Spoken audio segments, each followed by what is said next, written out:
Good day, this is Dimitri Lascaris coming to you from Montreal, Canada for Reason to Resist on August 21st, 2026. In a move that has surprised virtually no one, the genocidal Israeli entity announced yesterday that it will not be pursuing criminal charges against the murderers of 7 World Central Kitchen workers in April 2024. And by all indications, Western governments ain't going to do a goddamn thing about it.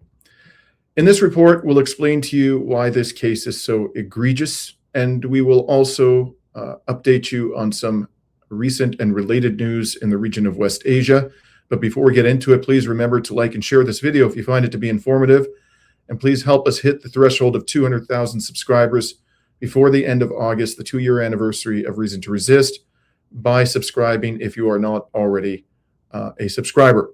So with that, let's get into it. First off, who are the 7 victims of Israel's murderous attack on a World Central Kitchen convoy on April 2nd, 2024? They are a Palestinian by the name of Saifuddin Issam Ayad Abu Taha, who was part of the WCK relief team. I'm going to mispronounce this, and my apologies. Lalzaoumi or Zomi Frankom, who was the relief of the WCK relief team, and she's from Australia. Damian Sobol, a citizen of Poland, who was age 35 at the time. Jacob Flickinger, a dual citizen of Canada and the United States, age 33 at the time. He was a member of the relief team. And then 3 Brits, John Chapman, James Henderson, and James Kirby, who were security for the relief team. Now, I just want to mention, it bears noting that Jacob Flickinger was a former Canadian soldier. He served for 11 years in the Canadian military before he was murdered by the Israelis. And the 3 Brits who made up the security team were also former British soldiers. Their government's refusal to hold Israel accountable adds to the mountain of evidence that these governments could not care less about the well-being of their current and former military personnel. And by the way, this is not the first time that the Canadian government has betrayed a soldier, a Canadian soldier murdered by Israel. You see, back in 2006, the Israelis bombed a Canadian peacekeeper in South Lebanon to death. He was a major, by the way, in the Canadian forces. His name was Peter Hess von Krudener, and he was stationed as a peacekeeper. He was in a bunker that was bombed by the Israeli Air Force right onto his UN post. Since the time of the incident, the Israeli government has claimed its attack on the post was an accident. Of course it was. It's always an accident when they murder people. And Canada issued the results of its inquiry into the incident on February 1st, 2008. Unfortunately, this claim of the Israelis rings hollow in light of the specifics of the incident. I won't get into that in the interest of time. Suffice it to say that there's overwhelming evidence that the Israelis targeted him intentionally. Why would they do that? Because they don't want peacekeepers in the south of Lebanon observing their criminality. That was never true, and it's even more true today than it ever was before.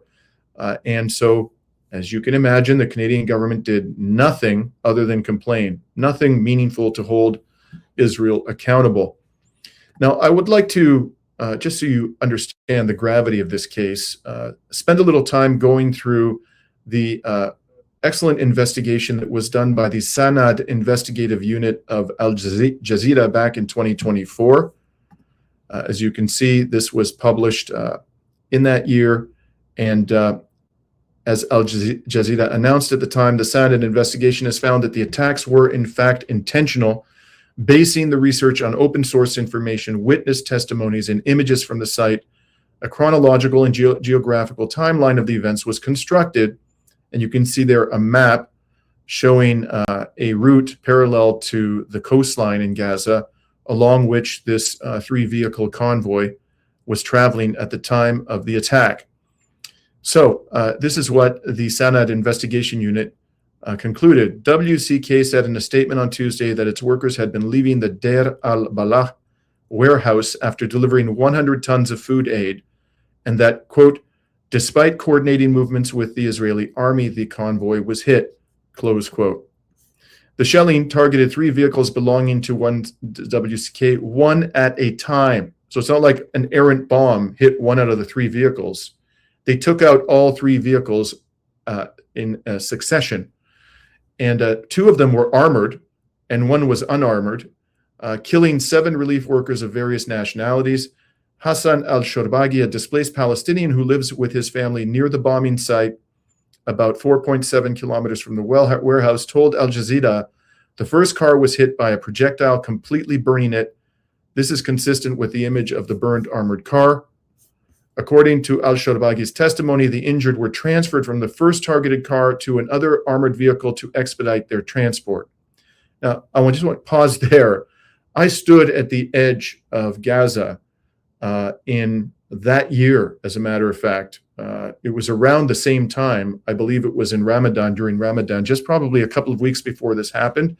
I stood on a hill called Camel Hill. I wanted to get into Gaza, but I couldn't find a way in. So I stood just at the edge of Gaza on a hill that is used by Israelis to look into Gaza. And from there, I had a clear view.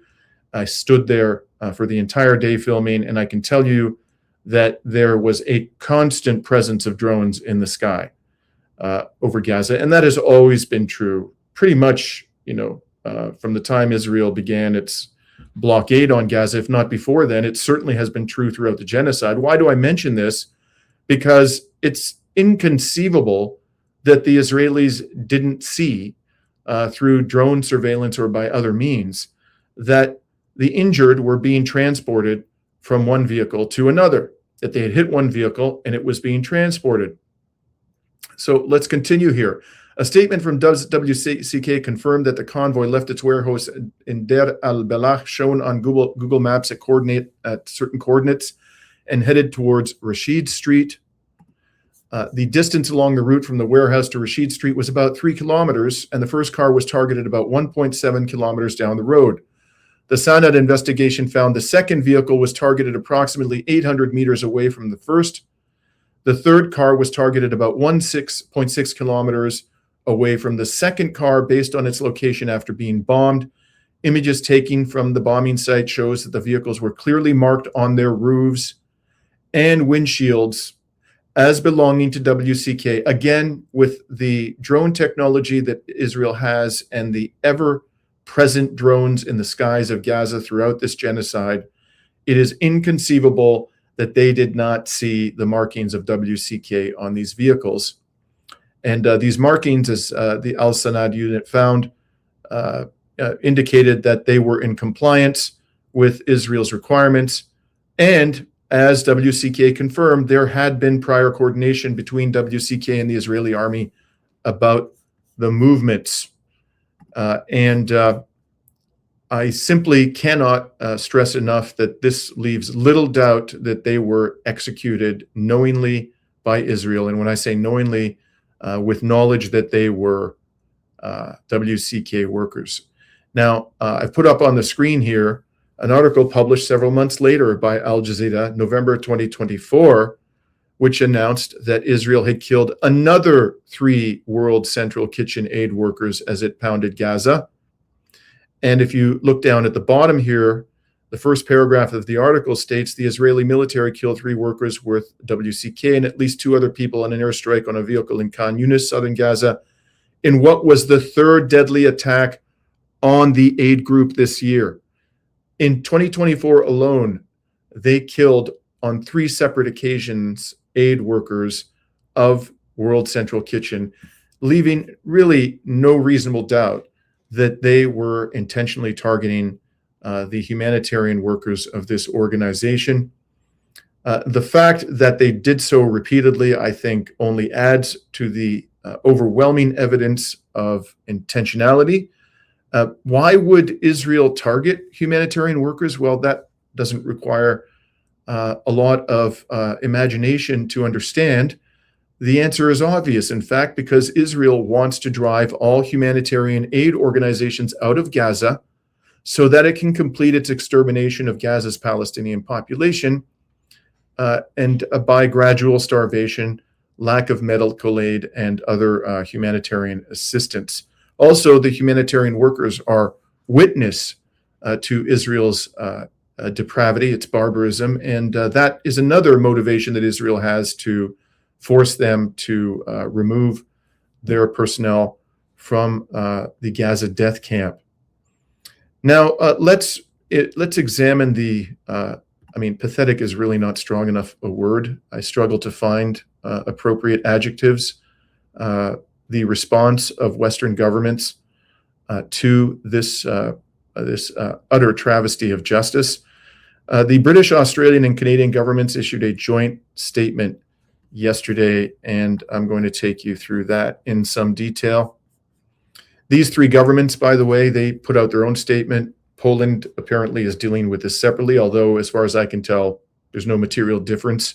And I'm going to come back to the Polish government's reaction in a few minutes. I just want to pause and note that Canada, Britain, and Australia are all part of the white supremacist Five Eyes intelligence organization, which includes also New Zealand and the United States. And they tend to coordinate closely their betrayals of their own citizens, their violations of their rights, and the imperialistic activities of their governments through this Five Eyes intelligence gathering organization and sharing organization. And I have no doubt that the Five Eyes work very closely with Israeli intelligence. In any case, here's the statement. Actually, this was issued today, this morning. Interestingly, after the social media and even some corporate media outlets in Canada erupted in indignation that the Canadian government had remained silent. So here's what they had to say. On April 1st, 2024, the Israeli Defense Forces fired on the World Central Kitchen convoy as it was delivering food to civilians in Gaza. Drone strikes killed 7 humanitarian workers, including from the U.S., the United Kingdom, Australia, and a dual Canadian-U.S. national. And the statement continues, at the time, the IDF described this incident as a serious mistake and failure. In fact, by the way, Netanyahu apologized at the time. And the statement continues, in the more than 2 years since, over 2 years have gone by, it took them this long. They claim, these three governments, to have been pressing Israel to swiftly and thoroughly consider the case and hold those responsible to account. Really? Swiftly? You call more than 2 years swiftly? The announcement by the IDF on August 19th, 2026, that it would not pursue criminal investigations into the strike without further explanation is shameful.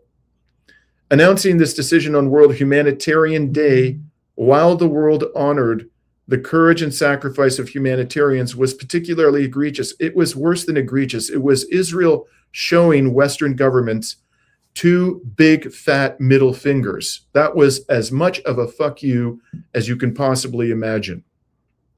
This decision, they say, is both too little and too late. What decision? What do they mean by too little? It's absolutely nothing at all.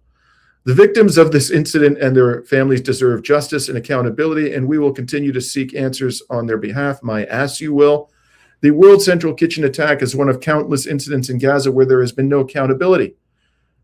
In Gaza, humanitarian workers continue to work tirelessly to support civilians in desperate need, risking their lives while working in the most perilous conditions.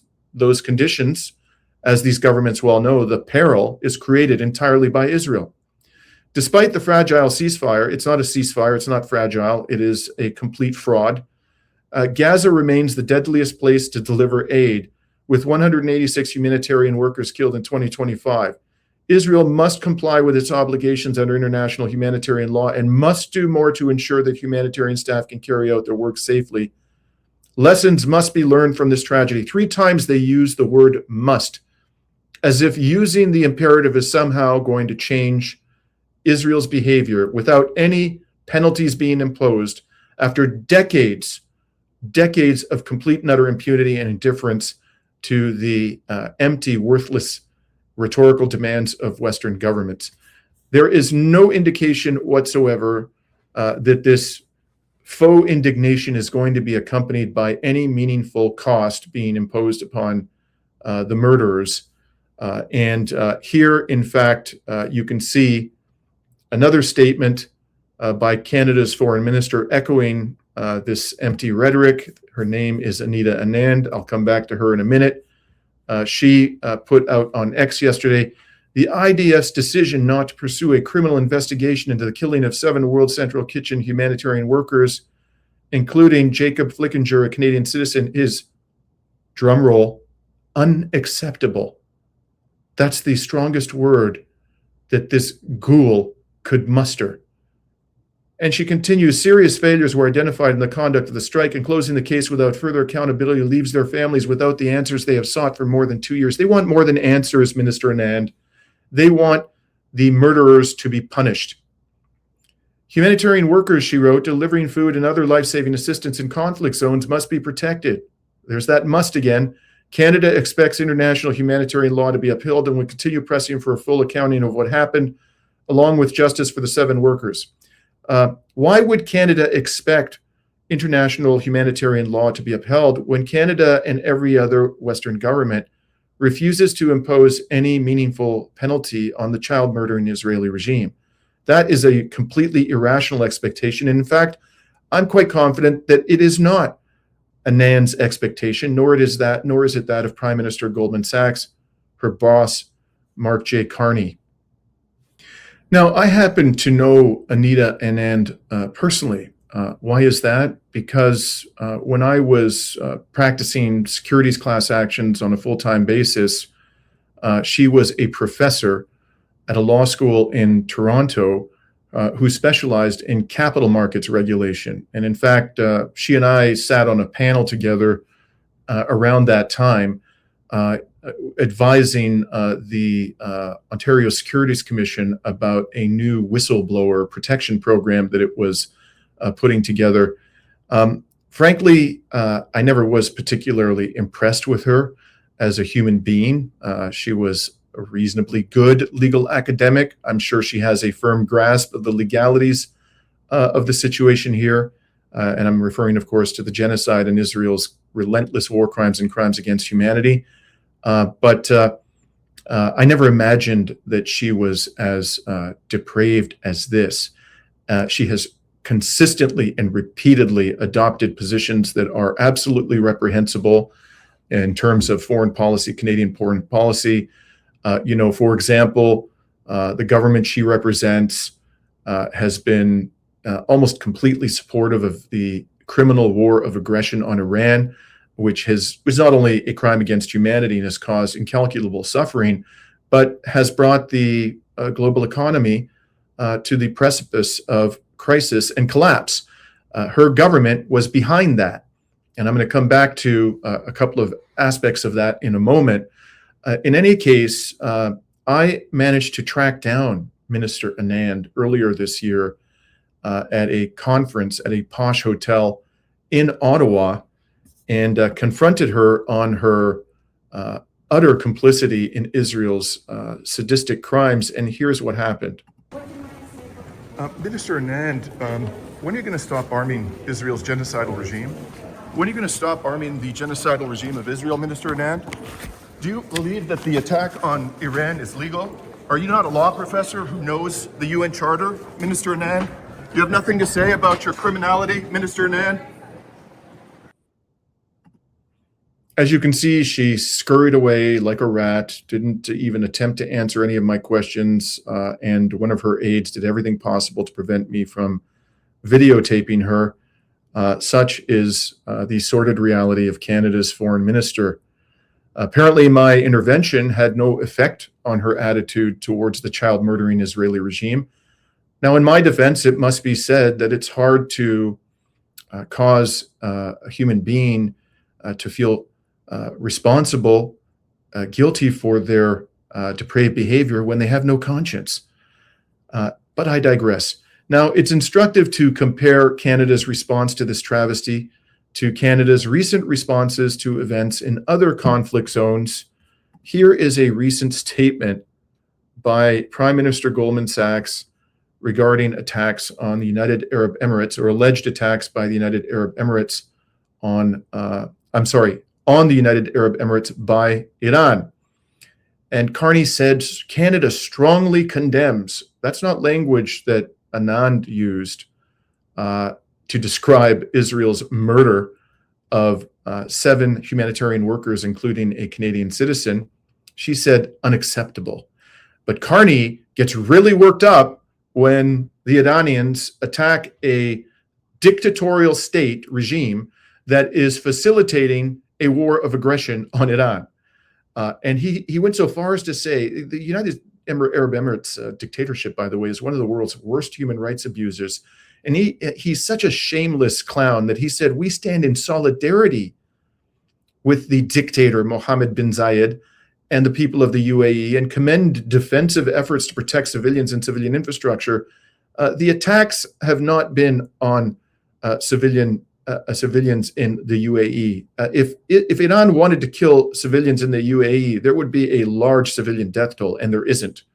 I'm not sure that any civilians have died in the UAE. If there have been, it is a very, very small number. Iran has been clearly targeting military and dual-use infrastructure because the dictatorship of the United Arab Emirates has been facilitating U.S. aggression against Iran. The side that has incurred by far the highest number of civilian casualties and by far the greatest damage to civilian infrastructure is clearly Iran. But it's not remotely of any concern to Canadian Prime Minister Mark Carney that is so. And from the very beginning, he has taken a strong position publicly in support of this criminal war of aggression on Iran. And here is another example of the Canadian government's recent hypocrisy. Following the more recent attempts, or successful attempts, I should say, of the Iranian military to constrain traffic through the Strait of Hormuz, Canada announced sanctions on Iranian officials for doing what they reasonably considered to be necessary to force the United States and Israel, with Western government backing, to stop attacking their country. That's why they've seized the Strait of Hormuz. The Strait of Hormuz, as we all know, was wide open before this criminal war of aggression, which Mark Carney has enthusiastically supported. It was the attacks that precipitated the closure of the Strait of Hormuz. And this retaliatory response, which the Iranians said they were going to do, they were going to pursue before the war was launched against them. If they were attacked, they said, we're going to close the Strait of Hormuz. And they were attacked anyways. So this gets Carney so worked up that he imposes sanctions on Iranian officials, but he's not willing to impose sanctions on Israel or even just a smattering of Israeli officials after the cold-blooded murder of a Canadian humanitarian worker. Now, what could Canada do apart from sanctions to deal with these monsters? Well, it could do this. This is Section 6 of the Canadian Crimes Against Humanity and War Crimes Act. And the killing of these 7 humanitarian workers was unquestionably a war crime. And it says in Section 6, every person who either before or after the coming into force of this section commits outside Canada genocide, a crime against humanity, or a war crime is guilty of an indictable offense and may be prosecuted for that offense in accordance with Section 8. So Canada could indict the people who are responsible for the murder of not just Jacob Flickinger, but the other humanitarian workers on April 2nd, 2024. Now, would Israel extradite the accused to Canada? Of course not. But if Canada, sought the issuance of a red notice by Interpol after issuing an arrest warrant, these sadistic murderers who are responsible for the killing of these humanitarian workers could not travel to a country that has an extradition treaty with Canada without placing themselves at serious risk of arrest and extradition. So at least you could accomplish that much. At least you could impose very considerable constraints on their ability to travel abroad. But Canada won't even do that much, folks. Nor will, apparently, the government of Poland. Here's Poland's response. The Polish government summoned Israel's envoy over decision to close the probe into World Central Kitchen strike. This is an article from today. And the Israeli ambassador in Warsaw was summoned to the foreign ministry, I believe it was, of Poland, following the decision. The foreign ministry of Poland said Israel's decision not to pursue criminal proceedings against those responsible for the killing of WCK employees, including 35-year-old Polish national Damian Sobol, in Gaza was a quote-unquote great disappointment. Quote, in connection with this decision, the ambassador of Israel in Warsaw was summoned to the ministry. The ministry wrote on U.S. social media platform X. It added, quote, the Polish side conveyed a critical assessment of the actions taken so far to clarify the causes in the course of the tragedy, informed that the investigation into this matter is being conducted in a parallel by the district prosecutor's office in Przemyśl. I may have mispronounced that. The foreign ministry reiterated that the circumstances surrounding the killing of WCK employees in April 2024 should be fully clarified, adding that it does not accept the perpetrator's evasion of legal and moral responsibility. Now, we'll have to see, but there is at least a ray of hope when it comes to justice for the Polish victim of this atrocity, and that is that apparently a district prosecutor in Poland is investigating the matter. So maybe the Poles are going to go down the route which the Canadian government could go under the Crimes Against Humanity and War Crimes legislation in this country. I'm not going to hold my breath, but we can't even say that much about these other governments. There's no evidence, no report, as far as I'm aware, that either the British, Australian, or Canadian government, and certainly not the U.S. government, because Jacob Flickinger was also a citizen of the United States, are conducting domestically a criminal probe into what is quite clearly a war crime. Let us hope that the district prosecutor has the courage to pursue these murderers and that the Polish government will not get in his way. Now, I know that many will take these events as further proof that Israel controls Western government foreign policy, at least insofar as the region of West Asia is concerned. But with all due respect, I have a different interpretation of these matters. What this demonstrates to me is that these governments simply don't give a rat's ass about their citizenry. And there's a ton of evidence that that's the case in plenty of other contexts. I'm going to share with you now a really quite shocking video of the homeless in Paris that was posted on X a few days ago. On m'avait dit qu'à Paris, des hélicoptères aspergeaient du parfum sur la ville. Mais dès que je suis arrivé, j'ai compris que c'était pire que Jalalabad, ma ville natale en Afghanistan.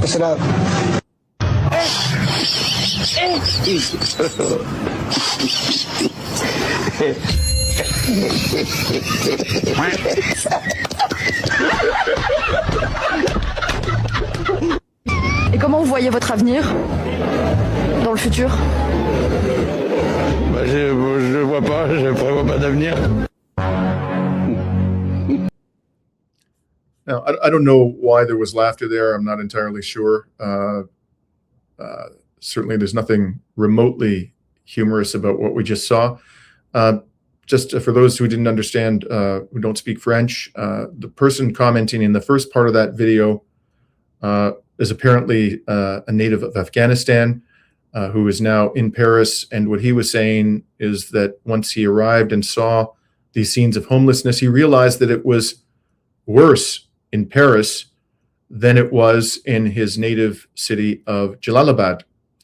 And then at the very end of that video in French, somebody was asking, I would assume the person who was being questioned was one of the homeless. They asked him, what do you see for your future? And he said, I don't see myself as having a future.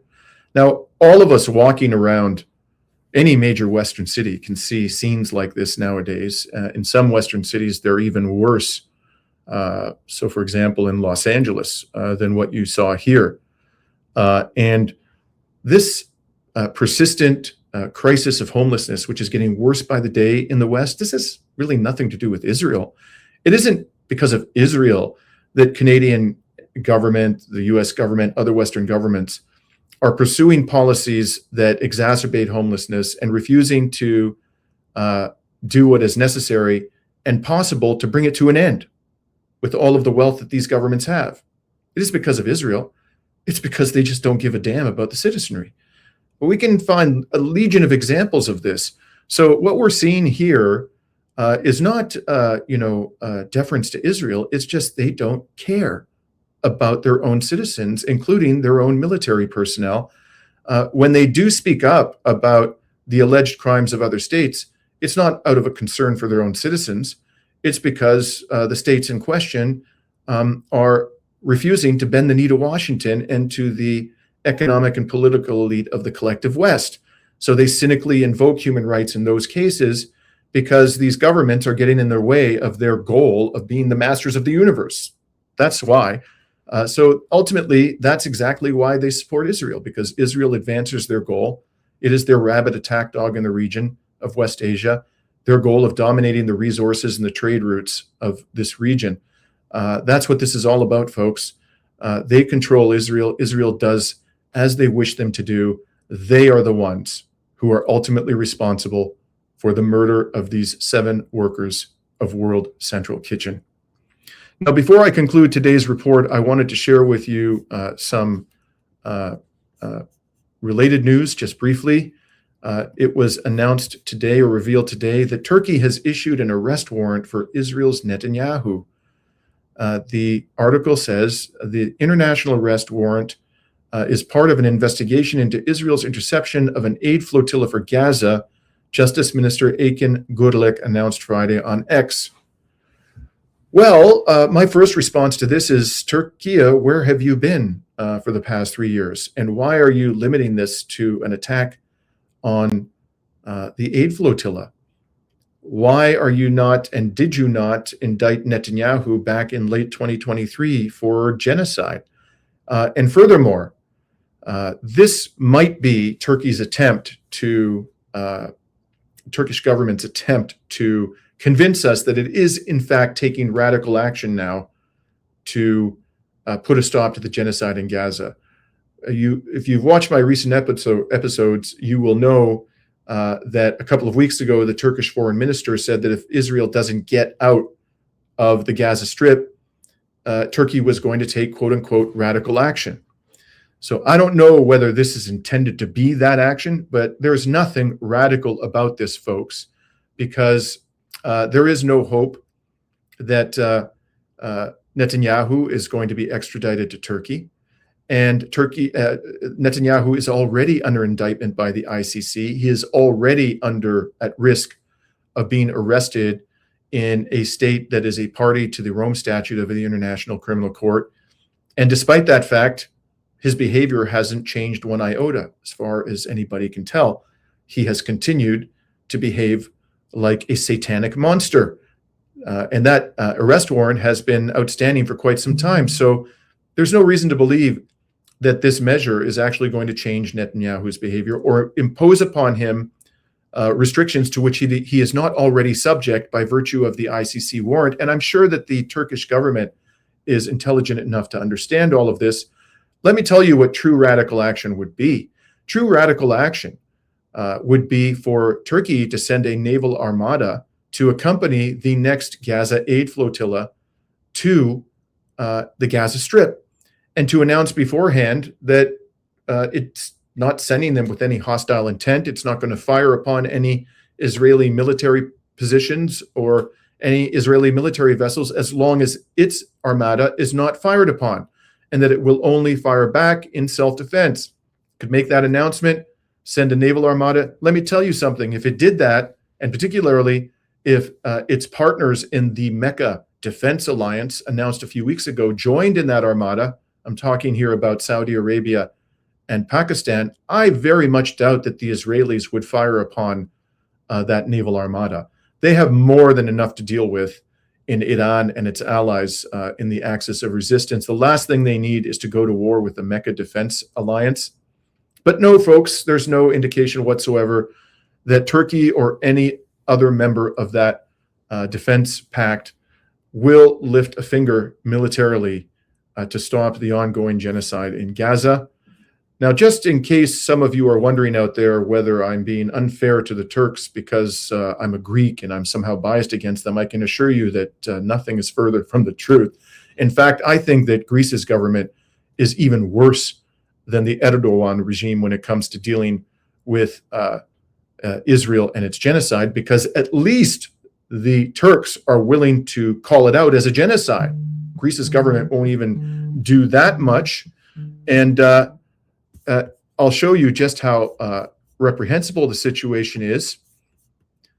We just learned from the Greek press a couple of days ago that the war criminal Greek Prime Minister Kyriakos Mitsotakis dispatched Greece's military chief of staff to the genocidal entity to participate in discussions for deepening cooperation between the child-murdering Israeli military and the Greek military.